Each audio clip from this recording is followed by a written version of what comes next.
Good morning, class.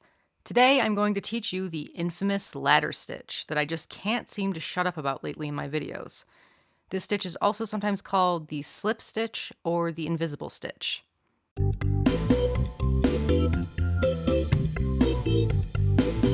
If you don't have a lot of hand stitching experience, getting out the old needle and thread can be a little bit daunting, but I've got a few tips to make things just a bit easier. Here I've sewn up a small pillow to use for my example. And for the record, I've used a 1/2 inch seam allowance, and now I will take a moment to turn this right side out. Here we are, right side out. Ta-da! So the first thing that will help us on our merry hand stitching journey is to press the seam. This will give us a nice crisp line marking the seam allowances. Hopefully. Some fabrics, like chenille or velvet, are not going to press that well. In that case, you can mark the seam allowance with a marking pen or chalk. Even though my fabric did press into a nice line, I'm going to double down with the marking pen, because I found that the clearer that line is, the more even my stitching turns out. I'll zoom in a bit here so you can really see that marked line. So the first component to a good ladder stitch is keeping the stitches on those marked lines. The second component is keeping the stitches themselves even and parallel to one another. And there's another simple trick to help you get even parallel stitches. Back to the marker. With my handy dandy ruler, I'm going to start at one end of this gap and mark out 1/4 inch notches along the seam allowance lines. If you're used to using metric, go ahead and do centimeters. Close enough. First, I'll do the top, and now I'll transfer those measurements to the bottom. You can see here how both seam allowance lines are marked and match up exactly. So I'm pretty much marking out where I'll place each stitch ahead of time. If you go this route, go ahead and put your marks all the way across. I'm going to wing it on the second half because I'm feeling wild and crazy. And now that we've done all our prep work, it's time to get stitching.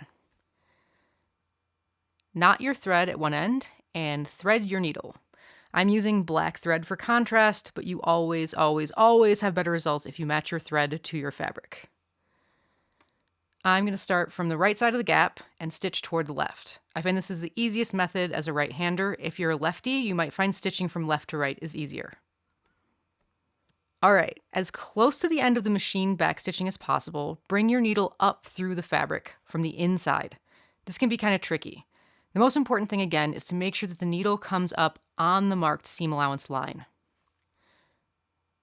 Then you're going to bring the needle straight down through the bottom seam allowance line on the mark that matches the top. The needle goes into the fabric on this mark and comes out at the next mark in one motion. Pull the thread through and repeat the same thing. We move straight up to the top seam allowance line, creating a stitch that's parallel to the first. The needle goes in through the first mark and comes out on the next mark down the line. Keep repeating that all the way down. So here's a note. I marked this out in 1/4 inch increments, and that's about as big as I'd go on most applications, but you can go smaller. The smaller the stitch, the more invisible, especially if you're blending it into a seam with some machine stitching. So if you want to go down to 3/16 of an inch or even 1/8 of an inch, you can do that. I just didn't want to be here all day, so I went as big as I dared. After you have a few stitches in place, pull it tight, and you'll see how good everything looks. Wowie zowie! The other thing you might notice, once you've got a fair number of stitches in a nice neat row, is why it's called a ladder stitch. See, if you turn it on its side, it looks kind of like the rungs of a ladder. And again, this is what I'm talking about when I say parallel stitches. Now I'm going to get wild here and show you what happens if you get all loosey-goosey and your stitches are not very even or parallel. I should have really gone off the rails and ignored the seam allowance line too, just to make a point. But once you've got that line marked, it's actually hard to stray from it. Anyway, once I pull these stitches tight, you'll see the mess I've made. There's some pulling, some puckering, even some thread visible.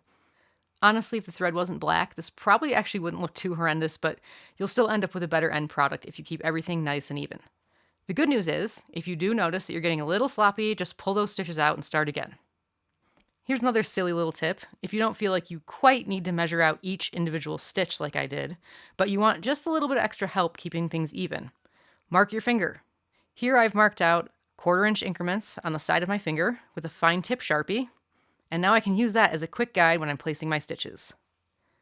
All right, when you've stitched all the way down and reached the other end of the back stitching, it is time to tie off the thread. I like to stitch backward to the previous stitch and then use that to loop my thread around and tie a knot. I recommend triple knotting the thread, and once you're satisfied with the knottiness, poke the needle down into the pillow so that it comes out one side. Pull the thread through and hold it tight. Snip off right down to the fabric, and the thread tail should spring back inside the pillow and be completely hidden from sight. Now you may have noticed here that I've got a few stitches that are just barely visible, and I'm going to blame that on the black thread. And just to prove how nearly invisible the ladder stitch can be, I'm going to redo this seam in white thread.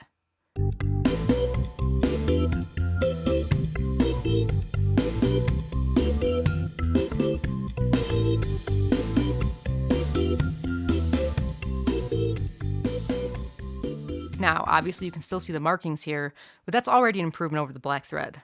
Without the markings, there's really just one little blip where I tied it off, probably a hair too tightly.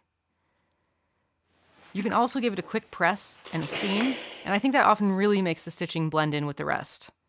Honestly, if that little wonky bit is the only spot in the whole thing you might squint at, I'm happy.